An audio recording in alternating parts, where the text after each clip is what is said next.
কল্পনা করুন, মৃত্যুর পর আপনার শেষ ঠিকানা কোনো অন্ধকার কবরে নয়, বরং কয়েকশো ফুট উঁচুতে একটি খাড়া পাহাড়ের গায়ে ঝুলন্ত অবস্থায়। শুনতে অবিশ্বাস্য মনে হলেও ফিলিপাইনের সাগাদা পাহাড়ে এই রহস্যময় রীতি আজও টিকে আছে। হাজার বছর ধরে সেখানকার মানুষেরা মৃতদেহগুলোকে কফিনে বন্দি করে পাহাড়ের গায়ে ঝুলিয়ে রাখত। কিন্তু কেন? তারা কি মাটির নিচের অন্ধকারের চেয়ে আকাশের এই উচ্চতাকেই বেশি নিরাপদ মনে করত? সাগাদার আদিবাসীদের বিশ্বাস ছিল অত্যন্ত গভীর।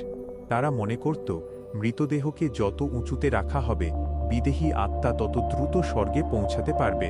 এছাড়া পাহাড়ের এই নির্জনতা আর উচ্চতা তাদের প্রিয়জনকে বন্যপ্রাণী বা শত্রুগোত্রের হাত থেকেও রক্ষা করত। এখন প্রশ্ন জাগতে পারে, এই দুর্গম পাহাড়ে বিশাল সব ভারী কফিনগুলো তোলা হতো কিভাবে? আধুনিক কোনো প্রযুক্তি ছাড়াই শুধুমাত্র দড়ি আর অদম্য সাহসের ওপর ভর করে তারা এই অসাধ্য সাধন করত। এমনকি অনেক সময় কফিনগুলো মৃত ব্যক্তি নিজেই তার জীবদ্দশায় তৈরি করে যেতেন। মাটির ওপর থেকে বিশ্বাস হারিয়ে কেন তারা পাহাড়ের এই খাড়া ঢালকে বেছে নিয়েছিল, তা আজও এক অমীমাংসিত রহস্য। ইতিহাসের এমন সব অদ্ভুত এবং হাড়হিম করা রহস্যময় রীতি জানতে সাবস্ক্রাইব করুন হিস্টোরি অফ দ্য ডেড।